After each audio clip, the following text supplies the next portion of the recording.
എല്ലാവർക്കും നമസ്കാരം. ഞാൻ Ramakrishnan T B, SEBI registered research അനലിസ്റ്റാണ്. ഈ ഓഡിയോ കേട്ടതിന് ശേഷം ഡിസ്ക്ലെയിമർ കൂടി വായിച്ചു നോക്കണമെന്ന് താല്പര്യപ്പെടുന്നു. നല്ല വൊളാട്ടിലിറ്റി കണ്ട ഒരാഴ്ചയായിരുന്നു കഴിഞ്ഞ ആഴ്ച. ഗ്ലോബൽ മാർക്കറ്റുകളിലും ഇന്ത്യൻ മാർക്കറ്റിലൊക്കെ നല്ല രീതിയിലുള്ള വൊളാട്ടിലിറ്റിയാണ് നമ്മൾ കണ്ടത്. അമേരിക്കൻ മാർക്കറ്റുകൾ നല്ല വൊളാട്ടിലിറ്റിക്ക് ശേഷം വെള്ളിയാഴ്ച റെക്കോർഡ് ഹൈനടുത്താണ് ക്ലോസ് ചെയ്തിരിക്കുന്നത്. അതോടൊപ്പം തന്നെ അമേരിക്കയിൽ നിന്ന് വന്നുകൊണ്ടിരിക്കുന്ന എക്കണോമിക് റിലേറ്റഡ് ന്യൂസ് ഫ്ലോസ് ഒക്കെ അമേരിക്കൻ മാർക്കറ്റിന് പോസിറ്റീവാണ്. യൂറോപ്യൻ മാർക്കറ്റുകളും കഴിഞ്ഞ വെള്ളിയാഴ്ചയും വീക്ക് ടു വീക്ക് നോക്കുകയാണെങ്കിൽ ബെറ്റർ ആയിട്ടാണ് ക്ലോസ് ചെയ്തിരിക്കുന്നത്. ചൈനീസ് മാർക്കറ്റുകളാണ് വീക്ക് ടു വീക്കും അതുപോലെ തന്നെ വെള്ളിയാഴ്ചയൊക്കെ താഴെ ക്ലോസ് ചെയ്തിരിക്കുന്നത്. നല്ല വൊളാട്ടിലിറ്റിയാണ് ചൈനീസ് മാർക്കറ്റിൽ കണ്ടത്. ജാപ്പനീസ് മാർക്കറ്റുകളും നല്ല വൊളാട്ടിലിറ്റി കാണിച്ച മാർക്കറ്റുകളായിരുന്നു. പക്ഷേ വെള്ളിയാഴ്ച ബെറ്റർ ആയിട്ടാണ് ക്ലോസ് ചെയ്തിരിക്കുന്നത്. നമ്മളെ സംബന്ധിച്ച് നോക്കുകയാണെങ്കിൽ നല്ല വൊളാട്ടിലിറ്റി നമ്മൾ കണ്ടിരുന്നു നമ്മുടെ മാർക്കറ്റിൽ. ഒരു അവസരത്തിൽ നിഫ്റ്റി 23,263 വരെയൊക്കെ താഴെ പോയിരുന്നു. പക്ഷേ വെള്ളിയാഴ്ച എക്സിറ്റ് പോൾ റിസൾട്ട് പുറത്ത് വന്നതിന് ശേഷം നല്ല റാലിയാണ് നമ്മുടെ മാർക്കറ്റിലും കണ്ടത്. തീർച്ചയായിട്ടും നമ്മൾ ഈ ആഴ്ചയും എക്സ്പെക്റ്റ് ചെയ്യുന്നത് ഒരു പോസിറ്റീവ് ഓപ്പണിംഗ് തന്നെയാണ്, ഒരു ഗ്യാപ്പ് അപ്പ് ഓപ്പണിംഗ് തന്നെയാണ് അസംബ്ലി ഇലക്ഷൻ റിസൾട്ട് വന്നതിന് ശേഷം എക്സ്പെക്റ്റ് ചെയ്യുന്നത്. അതോടൊപ്പം തന്നെ നമ്മൾ കമോഡിറ്റികൾ നോക്കുകയാണെങ്കിൽ ഗോൾഡ് വെള്ളിയാഴ്ച $2,716 പെർ ഔൺസിനാണ് സ്പോട്ട് ഗോൾഡ് ക്ലോസ് ചെയ്തിട്ടുള്ളത്. ബ്രന്റ് ക്രൂഡ് ഓയിൽ $75.17 പെർ ബാരലിനാണ് വെള്ളിയാഴ്ച ക്ലോസ് ചെയ്തിരിക്കുന്നത്. വീക്ക് ടു വീക്ക് ഈ രണ്ട് കമോഡിറ്റികളും ബെറ്റർ ആയിട്ടാണ് ക്ലോസ് ചെയ്തിരിക്കുന്നത്. ഇതിന് പ്രധാനപ്പെട്ട കാരണം റഷ്യയും ഉക്രൈനും തമ്മിലുള്ള പ്രശ്നം വഷളാവുന്നു എന്നുള്ളൊരു കാരണമാണ്. അതോടൊപ്പം തന്നെ ഇസ്രായേലും ഹമാസും തമ്മിലുള്ള ഇഷ്യൂവിൽ ഒരു കുറവും വന്നിട്ടില്ല. അതുകൊണ്ട് തന്നെ ഇത്തരത്തിലുള്ള ന്യൂസ് ഫ്ലോസ് ഗോൾഡിനെയും ക്രൂഡ് ഓയിലിനെയൊക്കെ പോസിറ്റീവായിട്ട് ഇമ്പാക്റ്റ് ചെയ്യുന്നുണ്ട്. അതിൻ്റെ ഒരു ഇമ്പാക്റ്റാണ് നമ്മൾ കഴിഞ്ഞ ആഴ്ച കണ്ടിട്ടുള്ളത്.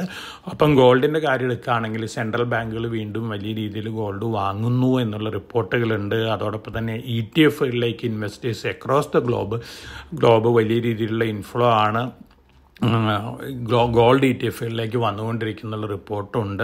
തീർച്ചയായിട്ടും ഇതൊരു പോസിറ്റീവ് ഇമ്പാക്റ്റാണ് ഗോൾഡിന് നൽകിയിരിക്കുന്നത്. അതോടൊപ്പം തന്നെ ഗോൾഡ്മാൻ സാക്സ് പ്രെഡിക്റ്റ് ചെയ്തിരിക്കുന്നത് $3,000 പെർ ഔൺസാണ് 2025 എൻഡ് ആകുമ്പോഴേക്കും ഗോൾഡിൻ്റെ പ്രൈസ്. അപ്പോൾ ഇത്തരത്തിലുള്ള പോസിറ്റീവ് ന്യൂസ് ഫ്ലോസ് ഗോൾഡിന് ഇമ്പാക്റ്റ് ചെയ്യുന്നുണ്ട്.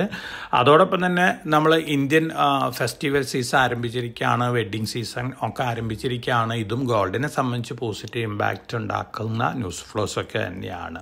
അപ്പോൾ ഇതൊക്കെയാണ് പൊതുവേ ഗ്ലോബലി ജനറൽ ആയിട്ടുള്ള ന്യൂസ് ഫ്ലോസ്. ഇനി നമ്മളെ സംബന്ധിച്ച് നമ്മുടെ മാർക്കറ്റ് റിലേറ്റഡ് ന്യൂസ് ഫ്ലോസ് നോക്കുകയാണെങ്കിൽ അഡാനി ഗ്രൂപ്പിന് അഗൻസ്റ്റ് ആയിട്ട് വന്നിട്ടുള്ള SECയുടെ ഒരു കേസ് തന്നെയാണ് അഡാനി ഗ്രൂപ്പ് ഓഫ് കമ്പനി സ്റ്റോക്കുകൾ വലിയ രീതിയിലുള്ള സെല്ലിംഗ് പ്രഷർ ഉണ്ടാക്കിയത്. പക്ഷേ വെള്ളിയാഴ്ച നമ്മൾ റിക്കവറി കണ്ടു. അടുത്ത ദിവസങ്ങളിൽ റിക്കവറി ഉണ്ടാവും എന്നുള്ള എക്സ്പെക്റ്റേഷൻ ഉണ്ട്. അതോടൊപ്പം തന്നെ solar energy corporation of India ലിമിറ്റഡിൻ്റെ ക്ലാരിഫിക്കേഷനും തന്നിട്ടുണ്ട്. അഡാനിക്കും അതുപോലെ തന്നെ അസ്വർ ഗ്ലോബലിനൊക്കെ അലോക്കേറ്റ് ചെയ്തിരുന്ന റിന്യൂവബിൾ എനർജി സോളാർ കോൺട്രാക്റ്റുകളിൽ യാതൊരു അസ്വാഭാവികതയും ഇല്ല, മറിച്ച് നോർമൽ തന്നെയാണ്. അസ്വർ ആ പ്രൊജക്റ്റ് സറണ്ടർ ചെയ്യാനായിട്ട് താല്പര്യപ്പെട്ടപ്പോഴാണ് അഡാനി ഗ്രീനിന് അലോക്കേറ്റ് ചെയ്യുന്ന റിപ്പോർട്ടാണ് വന്നിട്ടുള്ളത്. തീർച്ചയായിട്ടും ഇത് ഗവൺമെൻറ് ഓഫ് ഇന്ത്യയുടെ അണ്ടറിലുള്ള solar energy corporation of India ലിമിറ്റഡിൻ്റെ റിപ്പോർട്ടാണ്. ഇന്നലെ വൈകുന്നേരം ഇന്ന് മോർണിംഗിലാണ് ഈ റിപ്പോർട്ടൊക്കെ വന്നിരിക്കുന്നത്.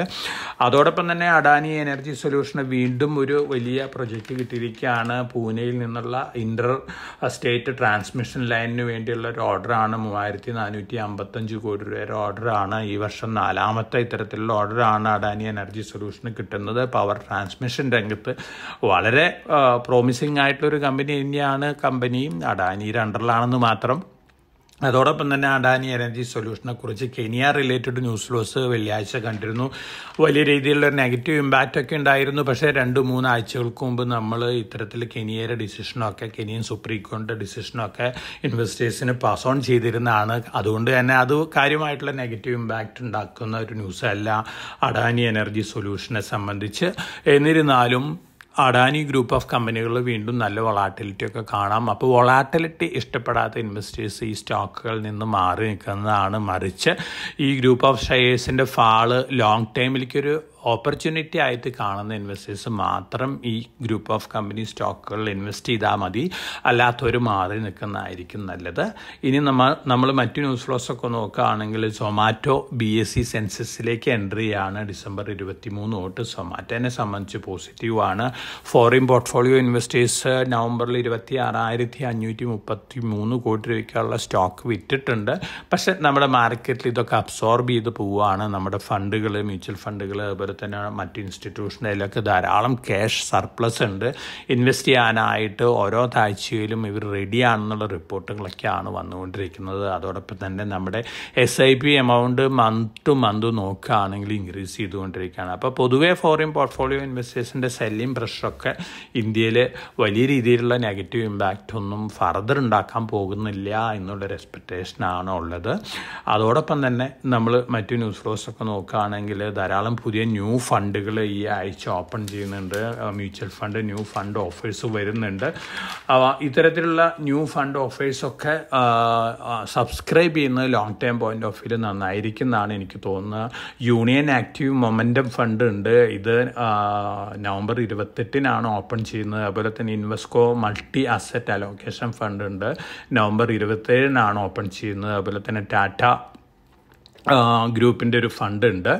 ഈ ഫണ്ട് ഓപ്പൺ ചെയ്യുന്നത് 25 നവംബർ 25 ഓപ്പൺ ചെയ്യുന്നത്. തീർച്ചയായിട്ടും ഇത്തരത്തിലുള്ള മ്യൂച്വൽ ഫണ്ടുകളിൽ ലോങ് ടേം പോയിന്റ് ഓഫ് വ്യൂവിൽ ഫ്രഷായിട്ട് എൻട്രി ചെയ്യുന്ന ഇൻവെസ്റ്റേഴ്സിന് ഇൻവെസ്റ്റ് ചെയ്യാമെന്നാണ് എനിക്ക് തോന്നുന്നത്. കാരണം മാർക്കറ്റ് ഹയർ ലെവലിൽ നിന്ന് താഴെയാണ് ഇപ്പോൾ ട്രേഡ് ചെയ്യുന്നത്. അതുകൊണ്ട് തന്നെ ഓപ്പർച്യൂണിറ്റി ഇത്തരത്തിലുള്ള ഫണ്ടുകൾക്കൊക്കെ ലഭിക്കുന്നുള്ള എക്സ്പെക്റ്റേഷനാണുള്ളത്.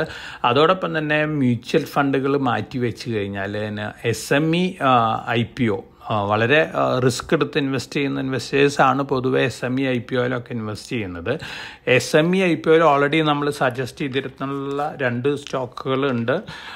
അതിലൊന്ന് ഓപ്പൺ ചെയ്തിരുന്നു C2C അഡ്വാൻസ്ഡ് സിസ്റ്റംസ് ലിമിറ്റഡ് ആണ്. അത് ഓൾറെഡി ഓപ്പൺ ചെയ്തതാണ്. നാളെയാണ് ക്ലോസിംഗ് ഡേറ്റ് വരുന്നത്. 226 ഇഷ്യൂ പ്രൈസ്. ലോട്ട് വരുന്ന 600 NSE SMEയിലാണ്. ഈ company defence related digital transformation systems ഒക്കെ ഉണ്ടാക്കുന്ന ഒരു കമ്പനിയാണ്. 90% റവന്യൂ വരുന്നത് എക്സ്പോർട്ടിൽ നിന്നാണ്. 10% ഡൊമസ്റ്റിക് കമ്പനികൾക്ക് ഇവർ സർവീസ് കൊടുക്കുന്നുള്ളൂ. തീർച്ചയായിട്ടും നല്ലൊരു SME കമ്പനിയാണ്.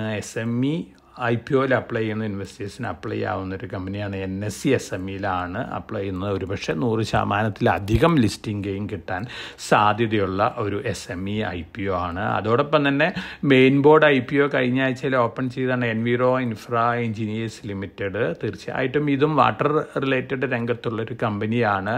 148 രൂപയാണ് അപ്പർ പ്രൈസ് ബാൻഡ്, 10 രൂപയാണ് ഫേസ് വാല്യൂ. ഈ കമ്പനിയിലും നല്ല രീതിയിലുള്ള ലിസ്റ്റിംഗ് ഗെയിൻ കിട്ടാനുള്ള സാധ്യതയുണ്ട്. മെയിൻ ബോർഡ് IPO ആണ്. അപ്പോൾ IPOയിൽ അപ്ലൈ ചെയ്യുന്ന നിക്ഷേപകർക്ക് ഈ 2 IPOയിലും അപ്ലൈ ആവുന്നതാണ്. നാളെയാണ് ക്ലോസിംഗ് വരുന്നത്. അതോടൊപ്പം തന്നെ ഈ ആഴ്ച ഓപ്പൺ ചെയ്യുന്ന പുതിയ ഒരു IPO ആണ് രജപുത്താന ബയോഡീസൽ ലിമിറ്റഡ്. 130 രൂപയാണ് ഇതിൻ്റെ അപ്പർ പ്രൈസ് ബാൻഡ് വരുന്നത്. NSE SMEയിലാണ് ഈ IPO. മാർക്കറ്റ് ലോട്ട് 1000 ഇത് ബയോഡീസൽ, ഹൈ ക്വാളിറ്റി ബയോഡീസൽ ഉണ്ടാക്കുന്ന ഒരു കമ്പനിയാണ്. രാജസ്ഥാനിലുള്ളൊരു കമ്പനിയാണ്. ന്യൂ ജനറേഷൻ കമ്പനിയാണ്.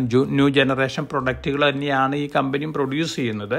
വളരെ പ്രോമിസിങ് ആയിട്ടുള്ളൊരു കമ്പനിയാണ്. ലോങ് റണ്ണിന് നല്ല രീതിയിൽ മുന്നേറാൻ സാധ്യതയുള്ള ഒരു SME IPO ആണ് രജപുത്താന ബയോഡീസൽ ലിമിറ്റഡ്. അപ്പോൾ ഇൻവെസ്റ്റ് NSE SME സെഗ്മെൻറ്റിൽ അല്ലെങ്കിൽ SME സെഗ്മെൻറ്റിൽ ഇൻവെസ്റ്റ് ചെയ്യുന്ന അപ്ലൈ ചെയ്യുന്ന ഇൻവെസ്റ്റേഴ്സിന് അപ്ലൈ ആവുന്ന ഒരു SME സ്റ്റോക്കാണ് രജപുത്താന ബയോഡീസൽ ലിമിറ്റഡ്. 26 ഓപ്പൺ ചെയ്യുന്നത്. 28 ഇത് ക്ലോസ് ചെയ്യാണ്. നവംബർ 26 ഓപ്പൺ ചെയ്ത് നവംബർ 28 ക്ലോസ് ചെയ്യാണ്. അപ്പോൾ 2 SME IPO ഒരു മെയിൻ ബോർഡ് IPO നമുക്ക് ഓപ്പൺ ആയിട്ടുണ്ട്. ക്ലോസിംഗ് ഡേറ്റിന് മുമ്പ് അപ്ലൈ ചെയ്യുന്നതൊക്കെ നന്നായിരിക്കും. അതോടൊപ്പം തന്നെ മറ്റു ന്യൂസ് ഫ്ലോസൊക്കെ നോക്കുകയാണെങ്കിൽ ധാരാളം പോസിറ്റീവ് ന്യൂസ് ഫ്ലോസൊക്കെ ധാരാളം കമ്പനികൾക്ക് വന്നുകൊണ്ടിരിക്കുകയാണ്. മാർക്കറ്റ് താഴെയാണ്. നമ്മുടെ മഹാരാഷ്ട്ര അസംബ്ലി ഇലക്ഷൻ്റെ ഇമ്പാക്റ്റ് ഒരു പക്ഷേ BEMLന് പോസിറ്റീവായിട്ട് ബാധിക്കാം. അതുപോലെ തന്നെ ജിൻഡാൽ സ്റ്റെയിൻലെസ്സിനൊക്കെ പോസിറ്റീവായിട്ട് ബാധിക്കാം. കാരണം അഹമ്മദാബാദ് മുംബൈ ബുള്ളറ്റ് ട്രെയിനൊക്കെ വളരെ ഫാസ്റ്റായിട്ട് കംപ്ലീഷൻ അടുത്ത 5 വർഷത്തിലുള്ള കംപ്ലീഷൻ ഉണ്ടാവും എന്നുള്ള റിപ്പോർട്ടുകളൊക്കെയാണ് വരുന്നത്. BEML ആണ് ഈ ബുള്ളറ്റ് ട്രെയിൻ ഉണ്ടാക്കാനുള്ള ഓർഡർ കിട്ടിയിരിക്കുന്നത്. BEMLൻ്റെ ഈ ബുള്ളറ്റ് ട്രെയിനുകളൊക്കെ നിർമ്മിക്കാൻ ഉപയോഗിക്കുന്ന സ്റ്റെയിൻലെസ് സ്റ്റീൽ ജിൻഡാൽ സ്റ്റെയിൻലെസ് സ്റ്റീലിൻ്റെയാണ്. ഓൾറെഡി വന്ദേ ഭാരത് സ്ലീപ്പറൊക്കെ നിർമ്മിച്ചിരിക്കുന്നത് ജിൻഡാൽ സ്റ്റെയിൻലെസ് സ്റ്റീൽ കൊണ്ടാണ്. അപ്പോൾ ഈ രണ്ട് കമ്പനികളെ സംബന്ധിച്ചും പോസിറ്റീവ് ഇമ്പാക്റ്റ് ഉണ്ടാക്കുന്ന ന്യൂസുകൾ തന്നെയാണ് വന്നുകൊണ്ടിരിക്കുന്നത്. ഒപ്പം F&Oയിൽ എൻട്രി ചെയ്തിട്ടുള്ള 45 സ്റ്റോക്കുകളുണ്ട്. അതോടൊപ്പം തന്നെ LIC ഹെൽത്ത് കെയർ സെഗ്മെൻറ്റിലേക്ക് എൻട്രി ചെയ്യാണ്. അതുപോലെ തന്നെ പോസിറ്റീവ് ഇമ്പാക്റ്റ് ഉണ്ടാക്കുന്ന ന്യൂസ് ഫ്ലോസ് വന്നിട്ടുള്ള മറ്റു സ്റ്റോക്കുകൾ കൽക്കട്ട ഇലക്ട്രിക് സപ്ലൈ ഉണ്ട്, സെസ്ക് ഉണ്ട്, അതുപോലെ തന്നെ സിഗ്നേച്ചർ ഗ്ലോബൽ ഉണ്ട്. ഒപ്പം നമ്മൾ മുമ്പ് സജസ്റ്റ് ചെയ്തിരുന്ന കീറ്റെക്സ് 2:1 ആണ് ബോണസ് അനൗൺസ് ചെയ്തിരിക്കുന്നത്. 100 ഷെയറിന് 200 ഷെയർ ബോണസ് കിട്ടുകയാണ്.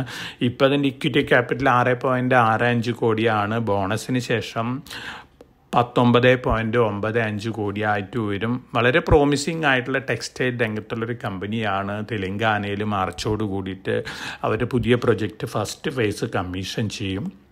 അതിനുശേഷം ധാരാളം പുതിയ ഡെവലപ്മെൻറ്റുകളൊക്കെ ഈ കമ്പനിയിലുണ്ടാവും എന്നാണ് റിപ്പോർട്ടുകൾ സൂചിപ്പിക്കുന്നത്. അപ്പോൾ ഇൻവെസ്റ്റേഴ്സിനെ സംബന്ധിച്ച് ലോങ് റണ്ണിലേക്ക് കൺസിഡർ ചെയ്യാവുന്ന സ്റ്റോക്കുകൾ തന്നെയാണ് കിറ്റെക്സ്, അതുപോലെ തന്നെ LIC, അതുപോലെ തന്നെ ജിൻഡാൽ സ്റ്റെയിൻലെസ്, അതുപോലെ തന്നെ BEML.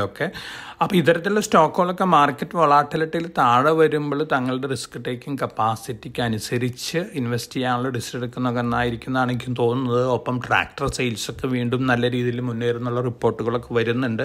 ഇതിന് പ്രധാനപ്പെട്ട കാരണം ഈ വർഷത്തെ മൺസൂൺ വളരെ നല്ലതായിരുന്നു. അതുപോലെ തന്നെ ഫാമേഴ്സിൻ്റെ കയ്യിൽ ധാരാളം കാശ് വന്നുകൊണ്ടിരിക്കുകയാണ്. വലിയ രീതിയിലുള്ള ഇടിവൊന്നും അവരുടെ റോ മെറ്റീരിയൽ അല്ലെങ്കിൽ ഫാർമേഴ്സ് പ്രൊഡ്യൂസിന് ഒന്നും വന്നിട്ടില്ല എന്നുള്ള റിപ്പോർട്ടുകളൊക്കെ ഉണ്ട്. അപ്പോൾ പൊതുവേ ട്രാക്ടർ റിലേറ്റഡ് കമ്പനികളുണ്ട്, എസ്കോട്ട്സ് ഉണ്ട്, അതുപോലെ തന്നെ M&M ഒക്കെ ഉണ്ട്. ഈ കമ്പനികളെ സംബന്ധിച്ച് പോസിറ്റീവാണ്. അതുപോലെ തന്നെ VST ടില്ലേഴ്സ്, ഈ കമ്പനികളെ സംബന്ധിച്ചൊക്കെ ഈ monsoon related agri related news flows ഒക്കെ പോസിറ്റീവ് ഇമ്പാക്റ്റ് ഉണ്ടാക്കുന്ന ന്യൂസ് ഫ്ലോസ് ഒക്കെ തന്നെയാണ്. അപ്പോൾ ഇത്തരത്തിലുള്ള ന്യൂസ് ഫ്ലോസ് ആണ് മാർക്കറ്റിലുള്ളത്. നമ്മൾ ഇലക്ഷൻ റിസൾട്ടൊക്കെ വന്നു കഴിഞ്ഞു, അസംബ്ലി ഇലക്ഷൻ റിസൾട്ട് വന്നു കഴിഞ്ഞു, UP-യിലെത്തി, അതുപോലെ തന്നെ മഹാരാഷ്ട്രയിലത്തെയൊക്കെ ഇലക്ഷൻ റിസൾട്ട് പൊതുവെ നമ്മുടെ പൊളിറ്റിക്കൽ സ്റ്റെബിലിറ്റി നൽകുന്ന ഒരു റിസൾട്ടാണ്. അതുകൊണ്ട് തന്നെ കാര്യമായിട്ടുള്ള റോഡ് ബ്ലോക്കുകളൊന്നും തന്നെ നമ്മൾ പൊളിറ്റിക്കൽ ഫ്രണ്ടിൽ ഇന്ത്യൻ മാർക്കറ്റിൽ അടുത്ത 2-3 വർഷത്തേക്ക് ഒന്നും തന്നെ എക്സ്പെക്റ്റ് ചെയ്യുന്നില്ല. ഇനിയൊരു ഇലക്ഷൻ വരുന്നത് ഡൽഹിയിലത്തെ ഇലക്ഷനാണ്. ഫെബ്രുവരി ഫസ്റ്റ് വീക്കോ സെക്കൻഡ് വീക്കോ ഉണ്ടാവാം. അതോടൊപ്പം തന്നെ അടുത്ത ഒക്ടോബർ നവംബറിലാണ് ബീഹാർ ഇലക്ഷൻ. പിന്നീടുള്ള മേജർ സ്റ്റേറ്റ് ഇലക്ഷൻസൊക്കെ വന്ന് 26-നാണ്. അതുകൊണ്ട് തന്നെ 2026 വരെ പൊളിറ്റിക്കലി വലിയ പ്രഷർ മാർക്കറ്റിനുണ്ടാക്കുന്ന ന്യൂസ് ഫ്ലോസ് ഒന്നും ഉണ്ടാവില്ല എന്നുള്ള എക്സ്പെക്റ്റേഷനാണ്. നല്ല രീതിയിലുള്ള ബഡ്ജറ്റാണ് ഈ വർഷം ബഡ്ജറ്റ് ധനകാര്യമന്ത്രി അവതരിപ്പിക്കാൻ പോകുന്നതെങ്കിൽ തീർച്ചയായിട്ടും അതിൻ്റെ ഒരു പോസിറ്റീവ് ഇമ്പാക്റ്റ് നമ്മുടെ മാർക്കറ്റിലുണ്ടാവാനുള്ള സാധ്യത വളരെ വളരെ കൂടുതലാണ്. കാരണം നമ്മുടെ മാർക്കറ്റ് Q2 റിസൾട്ടിന് ശേഷം നല്ല രീതിയിൽ ഒരു ഫാളൊക്കെ നമ്മൾ Q2 റിസൾട്ടിന് ശേഷം കണ്ടിരുന്നു.